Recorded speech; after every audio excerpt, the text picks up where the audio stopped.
going on, everybody? I want to make a video today of a Crown Vic, or I guess a Crown Vic Mercury Grand Marquis. I believe some of the Lincoln Town cars even have something similar to this. This is the pull-out cup holder thing that goes like under your radio and your climate controls. You got this 12-volt lighter. Comes in handy, but there's also one below this, like a little bit under the dash. What I want to do today is replace this with something like this. What this is, it's about 10, 12 bucks on Amazon or eBay. It is just a USB charger, so you don't have to have anything plugged into this and then plug your USB into that.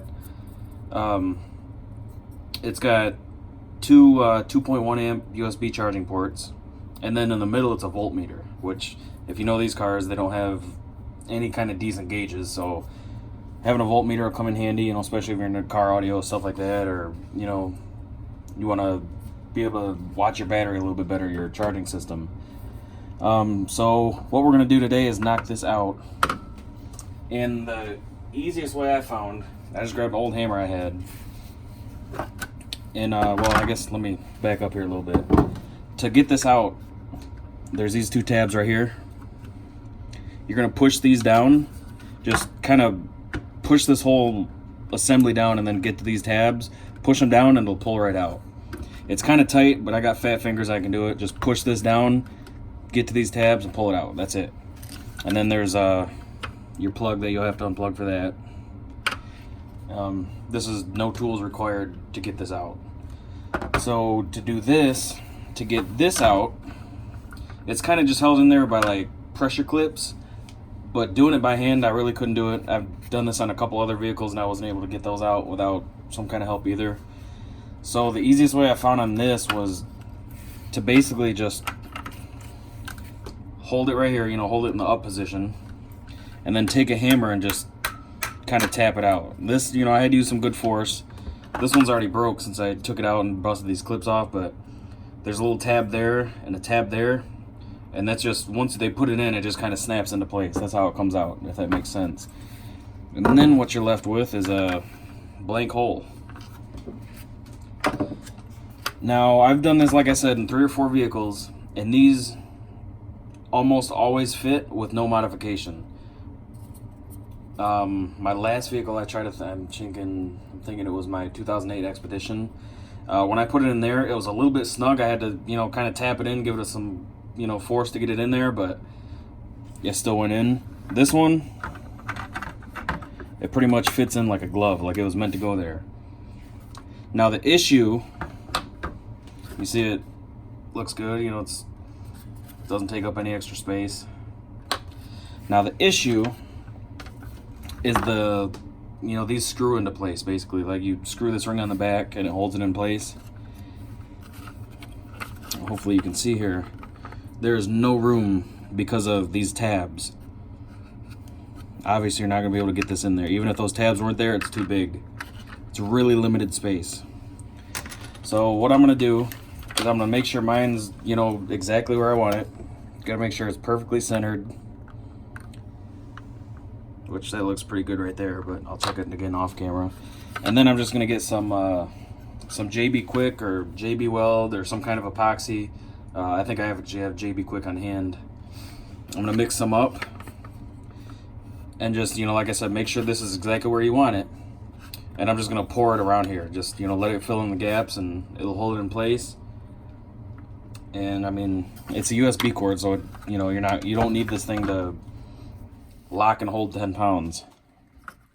Now another thing I was gonna do is I have a Pioneer car stereo with Apple Play, and it's got a HDMI port built into it. But I don't have any factory HDMI ports or USB ports on this car, so I gotta have the USB like dangling out the glove box or coming out under the dash. And I don't like that. It's not clean to me. It's just OCD. It bugs me. So I bought one of these to put in my dash somewhere, which has a USB 3.0 and HDMI. And then the other side, you know, has this. This side plugs into the radio. So another option you have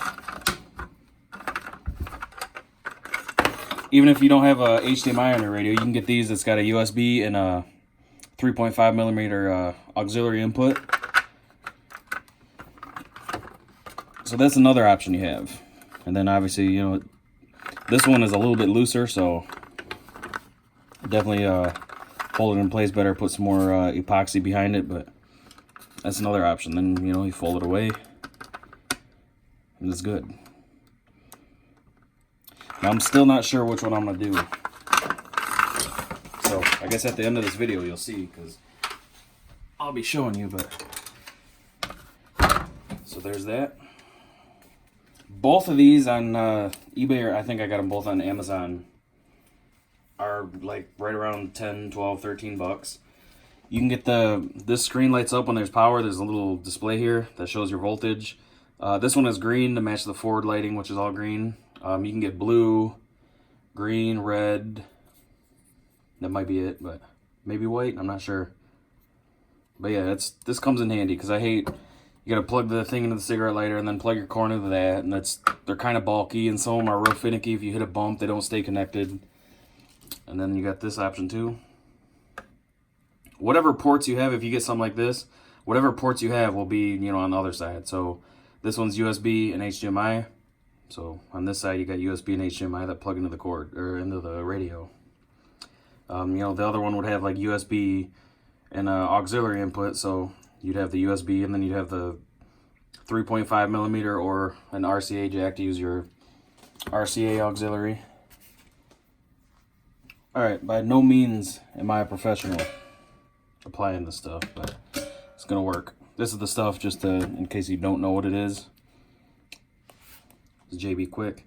It's the same as JB Weld, but this stuff sets in like a few minutes.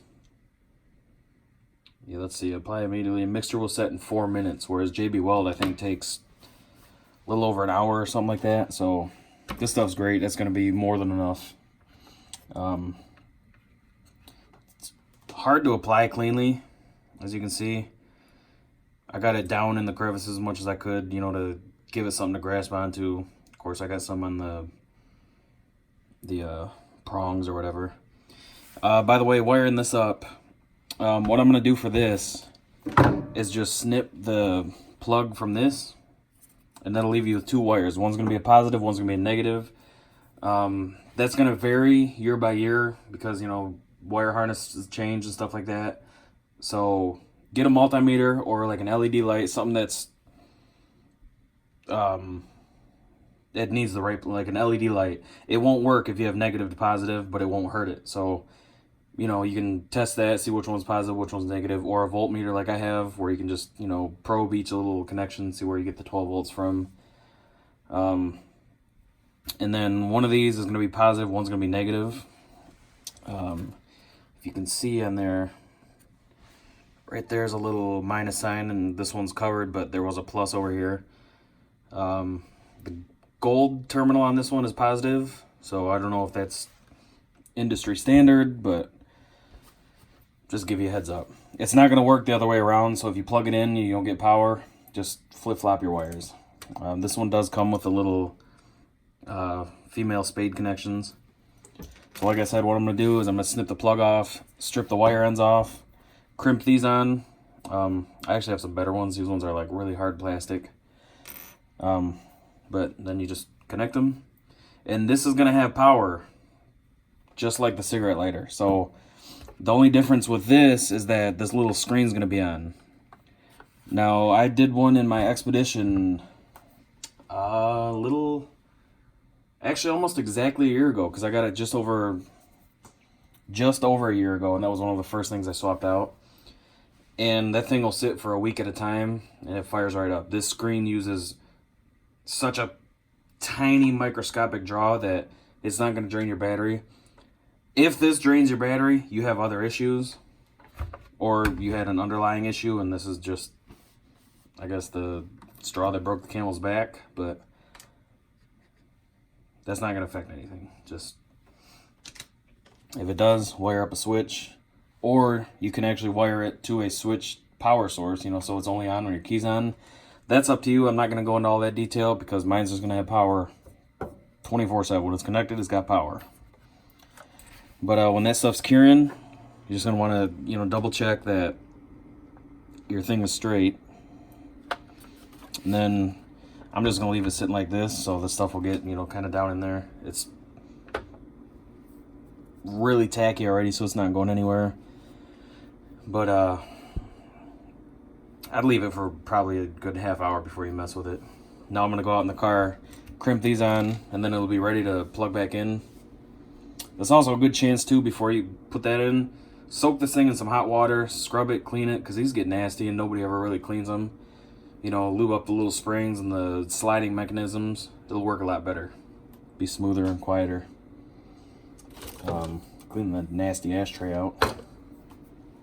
And that's it. This is trash. I'm gonna throw this away. And I will see you in a split second here when I got this all back in the car. Okay, just want to give a finished product little look right here. I actually ended up snapping this when I put it back in. Not because of how I took it out or put it in, but the clip on this part was already broke, so that kind of sucks. But you see, it still folds up and down, and it shows the battery voltage. Now, like I said, my car's off right now, but it shows it no matter what. So I'm gonna go ahead and start it.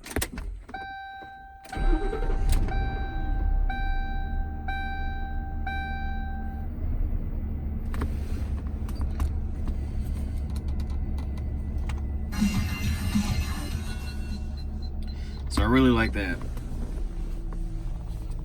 because as you can see up here, I have no battery voltage. In the old cluster, you have a voltage gauge, but it's a dummy gauge. It rarely moves. There could be a large fluctuation. The gauge doesn't move, and it doesn't tell you any specifics. You know, it's just high or low, basically. So now you got that. It looks so much better in person. There's just a glare right now on the camera. And it's not too bright either. It's not gonna bother you or bug you when you're driving. And then when you close it, it folds back up.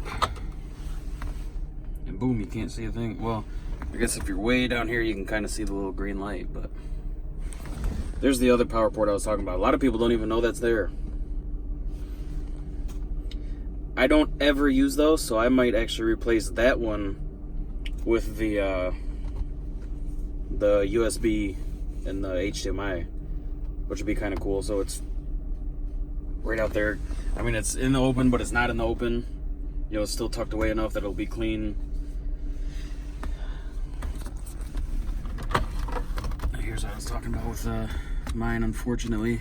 But, oh well, you know, it still works, so that's good. I'll just have to pick up another one when I find it. So yeah, that's it. Turn the car back off, it drops back down. It's not super fast updating, obviously. As you can see, it barely dropped when I was cranking, but still going to give you an idea of what's going on. You know, you're going to see, hey, my car started and I'm only at, 12 point something volts. It's like, hey, alternator's going bad or something. So it'll give you a little bit of an idea. That's what it looks like. Kind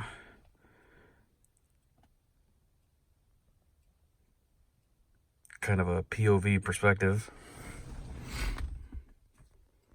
Alrighty, thanks for watching.